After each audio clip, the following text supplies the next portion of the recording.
안녕하세요. 톡쏘는 정치의 강정입니다. 어제 서울 덕수군 대한문 앞에서 대한의사협회 회원들이 문재인 케어 저지와 중환자 생명권 보호를 위한 제2차 전국의사 총궐기 대회를 열었습니다. 의협은 이른바 문재인 케어의 중단을 요구했는데 먼저 최대집 의협회장의 얘기부터 들어보시죠.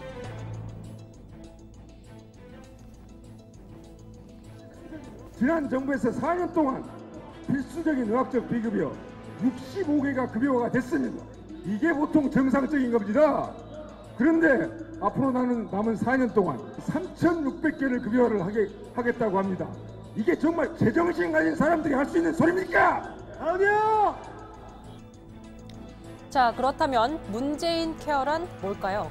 미용, 성형을 제외한 모든 의학적 비급여 항목을 국민건강보험으로 보장하겠다는 겁니다. 환자의 진료비 부담을 줄이는 게 핵심입니다. 올해만 따지면 한 5천억 원 정도가 감소가 될 것 같고요. 네. 그래서 실제 사례를 들어서 좀 설명을 드리면 네. 폐암이 있어서 한쪽 폐를 이제 절제하신 분인데요. 네. 그 이전에는 선택진료비 250만 원을 포함해서 한 300만 원 이상을 본인이 부담하셨는데 네. 이번 제도 개선으로 인해서 약 50만 원 정도만 부담을 하시면 되고요. 하지만 의사협회 측은 급여 항목을 확대하면 재정 부담이 늘게 되고 결국 건강보험료가 상승할 것이라고 주장하고 있습니다. 때문에 진료의 내실화가 더 시급하다며 낮은 수가부터 현실화해야 한다고 말합니다.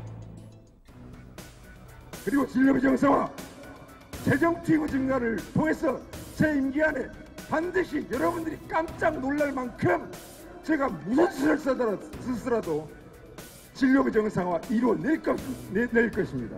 40대 맹부 반드시 그렇게 할 것입니다.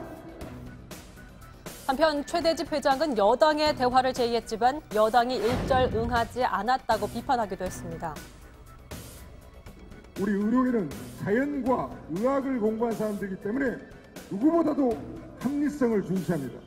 그래서 양보를 다시 한번 하고 아무 조건 없는 대화 제의를 정부하고 더불어민주당, 여당에 하였습니다.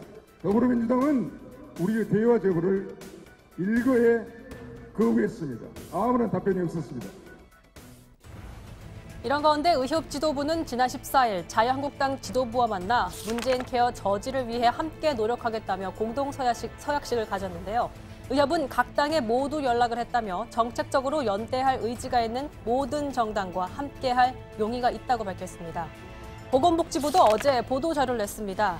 중환자 생명권 보호가 시급하다는 대한의사협회와 같은 생각을 가지고 있다. 하지만 중환자 생명권 보호를 위해선 지금보다 건강보험 보장성이 훨씬 강화돼야 한다며 중환자 진료 및 의료적 향상을 위한 적정 수가 보상도 병행하겠다고 밝혔습니다. 국민 건강을 보장하고 환자 부담을 줄이겠다는데 반대할 사람은 없을 겁니다. 하지만 재정 부담, 적정 수가 문제 등도 고려할 수밖에 없습니다. 무엇보다 국민을 최우선으로 두고 꾸준한 논의를 통해서 해법을 찾아갔으면 하는 바람입니다.